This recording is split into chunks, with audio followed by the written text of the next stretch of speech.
Welcome to this week's edition of Freedom and Prosperity Radio, the weekly radio news magazine put together by us here at the Virginia Institute for Public Policy. VirginiaInstitute.org is our website. Find out about the Tuesday Morning Group Coalition and the efforts we've put forth, the legislation we've helped to create and to shepherd into being in the Commonwealth. Some of it you may have even voted on in the last week or so. I'd like to call this our post-election edition, but that's not going to be reality. The votes in Virginia won't even be certified until November 16th. Why, just this past Friday, the last ones were supposedly accepted over the U.S. mail. So we sally forth with economic issues. Chief Economic Advisor to the President from the Heritage Foundation, the Club for Growth founder, as well as the Art Laffer Group. He is the great Stephen Moore on the line with us. Stephen, good morning. Welcome to Freedom and Prosperity Radio. How are you doing? Hey, Joe. It's really great to be with you. I'm doing well. I think things are looking good and things are looking up. And you're right. One of the real game changers was that GDP report that recorded the best number in the history of the United States for a quarterly growth rate, coming less than a week before the election. It's just what the doctor ordered. Well, considering, like Virginia, so many states are still under mandatory, semi or complete lockdowns, certainly not like France, but, you still have our governor with his unending emergency powers, no end in sight, telling people that they're not essential, and we're still bouncing back. Is this a tribute to the American will just not to be told to stay home? Partly it is. Partly it's just good economic stewardship. And the other part of the story, which you're kind of alluding to, is that the red states are growing like crazy and the blue states are shut down. If the blue states like Virginia and states like, New York and my home state of Illinois and Connecticut and California had contributed and not shut down their economy, we probably would have had a 40% growth in our GDP. So almost, a big part of the growth was in the states like Texas and Florida and states like, Idaho and Utah and North Dakota that didn't shut down their economies. And they are, really seeing a nice dividend from that. I know neither of us are infectious disease specialists, but considering how popular they are lately, I guess we're okay, will suffice. But, an illness that affects less than 5% of us and is only fatal to about 2 or 3% of those people. What is the rationale when even the World Health Organization says lockdowns are not happening? Can we get some sort of mandate to start lifting these shutdown orders, or is the state permit control over our economies going to keep us locked down, Stephen? Well, one of the things Donald Trump did from the very start, and this is something I and others encouraged him to do, and something that is very different from what Joe Biden says he would have done, is we allowed the states to take the lead. We are a federalist system. We allowed the 50 states to experiment because nobody knew at that point what the correct measure was and the best way to deal with both the balancing the health risks of the virus, but also not decimating our economies. And so what happened was that now we've had 9 months of experience. And the one lesson, Joe, that has been learned pretty unequivocally is that lockdowns do not work. So let me say that again, loud and clear. Lockdowns do not work to stop the spread of the disease. Now, that's not to say people should act irresponsibly and go into crowded bars with no ventilation. And I do believe in social distancing. And, when possible, if we go to a restaurant, we eat outside. That's going to be a little harder now that it's getting cold. But people have to act in a way that is, taking into account their own health and the health of the other people around them. But shutting down businesses was just a dumb idea, and it really crippled a lot of these states like Virginia and like Illinois and New York. And so I just think that, it's one thing to lock down your economy as Governor Northam did back in March and April when we didn't know a lot about this. But here we are now in November, and we still have governors locking down their economy, and I think that's inexcusable. And I should say, Joe, that, as you know, I think one of the greatest mistakes in the history of this country is what we're doing with our schools. It is inexcusable. It is child abuse that we are keeping our schools closed for now almost a year. That means half of the kids are not getting any education for a year because, look, online education doesn't work for a 9-year-old unless they're super achievers. And so I get very frustrated by this because, the schools the children especially are not vulnerable. Your child is more likely to die from a stroke of lightning than to die from coronavirus. And not to, take that for granted. I mean, you look even at these countries in Europe, France and Ireland, and they're all saying, okay, everyone stays home except the kids.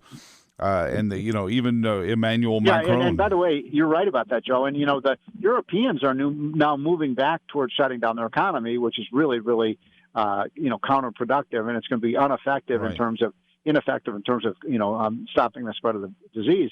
But even the Europeans are opening up their schools. I mean, my goodness, an 8 or 9 or 10 or 12-year-old has very little risk, almost none, from the coronavirus. Now, people say, "Oh, well, what happens then? The child might, get infected and then infect their grandparents." Well, you know what? Keep the grandparents away from the kids at that point. I mean, whose interests are we keeping? Look, I do believe we should be sequestering and quarantining older people. Anyone over the age of 70 has to be very careful. But that doesn't mean we deprive an 8-year-old of their education. Or the 40-year-old of their employment. And I guess that's the part they Exactly. Let me ask you this. What do you think now, we're going into 9 months of this in some places, Stephen? What does the economy look like when we finally decide COVID-19 is either in our rearview mirror or in our medicine cabinet, can be handled, and we say, okay, we can go back to life? Because I wonder if a lot of our discretionary economy is coming back. Movie theaters, even the ones owned by Chinese companies, are saying they're going to stay closed. Football teams, I'm wondering if the Washington team of football can draw 60,000 people, because people have realized, did I really need to go out to dinner at that time? What do you think about the discretionary economy, and will that come back to the same level, or will it be completely different? Boy, that is a big question, Joe. There's a lot there. So there's a lot to bite on there. First of all, there's no question that, it's going to take a long time to get back to any sense of kind of normalcy that we had pre-pandemic. You mentioned movie theaters. I think it'll be a long time before people go back to the movie theaters. Do I think they'll reopen at some point? Yes. And I think in a year or two, when people feel safe and we've got a vaccine or the virus has been dealt with through therapeutics, I think people will want to go back. I miss going to movies. I go to 5 or 6 movies a year, and it's a fun experience to get the popcorn and sit in the big theater. So the one area of the economy that is going to be, I think, permanently hurt by what has happened is the commercial real estate market. I've been working at home, Joe, for 9 months now. Primarily, I mean, I go to the office maybe once or twice a week. Usually for 3 or 4 hours. There's hardly anyone there in the office building. I think the way we work will be changed forever. And this is just accelerating a trend when telecommuting was becoming more and more common. And I got to tell you, Joe, I mean, I don't know about you, but I used to hate working at home. I hated it, but I've gotten into a kind of routine. I feel I've almost become more productive at home because I live in Washington, D.C. I live, a long way from my office. I was spending almost 2 hours a day commuting. Wow. Now I don't have to do that. So, I think that restaurants will get back. But the problem is, Joe, so many of these restaurants are going bankrupt. I just got back from Chicago, which is my hometown. Yeah. The idiot governor there, Governor Pritzker, just shut down the restaurants again, just at the time they were starting to get back in business and getting back their employees and getting back their customers. They're shutting down. And look, my feeling is at this stage, we're adults. We don't need people like Northam to tell us what to do. We don't need people like Pritzker to tell us what to do. We can make our own decisions. This is a society where we believe in freedom, and this really is a freedom issue to me. And so, would I go into an indoor restaurant that was crowded? No, probably wouldn't. But I don't want Governor Northam to make that decision for me. Stephen, let me ask you on that because I mean, do you disagree with me on no, that, Joe? no, absolutely not. I think we, given all the information, can make our own decisions. Exactly. Just say, here's what it is. We don't know why it's infectious without you knowing it. So here's what you need to do to watch out for yourself. I'm looking at people who are developing mouthwashes to attack it where it propagates in the back of your neck. That's the industry of America. That's the thing that makes exceptionalism in the American economy is that ability to say, hey, here's a problem. Maybe we can address it this way. Well, I think that this is really the issue in the election. On Tuesday is, will we have lockdowns, which is what the Democrats want? The Democrats are the lockdown party, or will we start opening up things in a responsible way, keeping public safety and the health of our citizens paramount, but also being concerned about the small businesses. We've got millions. We've got 30 million small businesses in this country. A lot of them aren't going to come back because of and every week that we keep the economy shut down means more and more thousands and thousands of businesses that go out of business. And look, these career politicians like Joe Biden and people like Governor Northam, they don't know anything about running a business. Truth. That's why I think it's so frustrating, for all these politicians who've never really run a business to tell businesses what they can and can't do. Well, the socialist is like having manna from heaven, though, because they're able to vilify the greedy business owners who want to drag their poor employees back to work and put them in peril. When really these business owners are working at minuscule margins. And I don't think anyone realizes that just because you own a restaurant doesn't mean you're a rich guy. Oh, my gosh, restaurants have very low margins, and it's a tough business. And, 2 out of 3 restaurants fail. Because it's so tough. It's not easy running a small business. I get so frustrated when these politicians talk about these greedy business owners as if it's so easy to make I'd like to see them go out and make a profit. Then they can talk about greedy corporations and greedy companies. But it's tough when you're in the restaurant business. And even these orders in a lot of states, you can have 40% capacity or 50% capacity. Again, these politicians don't know what they're talking about. There's no business. There's no restaurant that can make money at 40% capacity.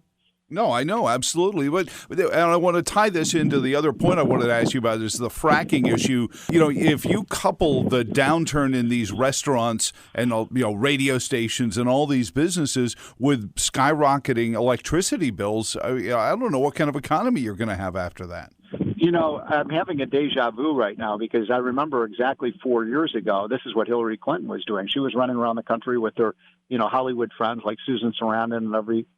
It turned out that actually turned off voters. We're not going to take our instructions from Hollywood. And there's the video. I did watch the video this morning of Lady Gaga with the beer. Have you seen that? And that's just people are laughing at that. She looks like a jerk and an idiot. She doesn't know anything about blue collar America and in their millionaire status and living in Hollywood. So I think that the left is the party of Hollywood and the party of the music industry. But I saw that Bruce Springsteen said he's going to leave the country if Trump wins. And I like. Don't they say that every year? I like his music, but I don't know if I like his politics. And I don't care what his. I'll still listen to his music. But I don't, Bruce, I want to hear you play music. I don't want to hear you tell me about politics. Tell me about Thunder Road. And Thunder Road gets really quiet if we have massive increases in energy costs. And that's what I was kind of getting at, Steve, is, we're never going to have an economic recovery if we make energy three times. I got off on Lady Gaga. Oh, yeah, no, that's fine. That's, I understand it. The meat suit does it for, all the time. Well, I mean, look, this is, all the berserk, crazy ideas of the left, in my opinion, one of the most destructive and really hard to explain is why they have this infatuation with windmills. Yeah. It's like windmills are going to run our country. It's a weird love affair they have with windmills, and I don't have problems with windmills, but anybody thinks we're going to be able to run a $20 trillion economy and provide the power and electricity and the gas and the oil that we need to run our transportation system and our factories and our steel mills with windmills really is smoking something. So we need our oil and gas and coal. And the question is, are we going to produce it, or are we going to go? I think you and I, Joe, are old enough to remember the bad old days of the 1970s when OPEC had a blade to our neck, and they could just say, you know what, we're going to throw the American economy into a recession by causing the price of oil and the gasoline at the pump to go up. So right now we have in many areas of the country $2.20 a gallon of gas. I mean, do you want if we shut down our own gas, we're not talking about $2.20, we're talking about $4.20. Well, you're also talking about international power. Look at all the trade deals that the president has helped Israel sign with these Muslim and Arab countries. A lot of that comes from the fact that Israel doesn't have to worry about energy as much as it did 20 years ago when we could only sell them our excess, whatever we had. So now all of a sudden, there's peace breaking out under the form of trade deals because people who trade with each other generally don't shoot at each other, in the Middle East. And so this is, I guess, the knee bone connected to the thigh bone, Stephen, or am I missing something? Well, the more important thing about America becoming energy independent, thanks to our shale oil and gas revolution and the fracking revolution, is that it's totally changed the geopolitics. Now the Middle East is we've throughout most of your and my life, it's so much of the tumultuous events have happened in the Middle East because they've had oil. Well, now that we don't have to import it from Saudi Arabia and some of these other countries there, Iran, Iraq, we can actually we can be more independent of them. We don't have to worry about what's going on in that region so much. And by the way, the single biggest winner in the world is if we shut down our fracking, of course, is Vladimir Putin in Russia, because then he's going to have a complete monopoly, virtual monopoly on the natural gas market. And that means all of Europe will come under the domination of Russia. Gee, I think we've been there before, Joe. Don't you think? I mean, that was the Cold War. Yeah, we won that one. And it's funny. I thought the president was in pocket of Russia, not Joe Biden. Oh no, it's Hunter that's in the pocket of somebody with a gas company. Hey, Stephen, though, real quick, and just give me a thumbnail sketch of coming back from the deficit we've had to create in the stimuluses, and the kind of economic growth we're going to have to start. The president says he can work with debt. I think, Joe, that we are, at a turning point in this country. We have two parties that stand for very, very different principles. I mean, this is not like, they're on the 40-yard lines. This is one team's on the one 10-yard line, the other's on the other 10-yard line. And, I think it's really important to realize that this is not your Democratic, your daddy's or granddaddy's Democratic Party. It's been taken over by a radical left that believes in much, much higher taxes, much, much higher government spending, more control of government in your life. And, that's going to be, I think, in my opinion, and now, look, I'm a little biased. I work for Donald Trump. I helped put our tax plan together. But our economic policies work. There's just no question about it. Now, you can argue about Donald Trump's handling of the coronavirus, and everyone can make criticisms. There are things that he did that I didn't like, that didn't work. But the fact is, if you want a prosperous economy and you want to leave your money to your kids if we want to have opportunities for our children, we need to make sure we've got an economy that works. And raising taxes and raising spending and borrowing another $3-4 trillion, to me, Joe, is just not the roadmap for a prosperous future. Well, I know when the president says he can deal with debt, he's not afraid of debt. It's probably because he's been hanging out and talking with you, and you've got a roadmap for him to get us back, onto, the straight and narrow. So I appreciate the fact that you've got his ear, Stephen, and I appreciate you letting me have yours for a little while. And all right, Joe. have a great day. Bye. Stephen Moore from the Heritage Foundation and the Club to Unleash Prosperity. Coming up next on Freedom and Prosperity Radio, Christian Adams and education funding. What, we're not talking about mail-in votes? No, not yet. We'll get there.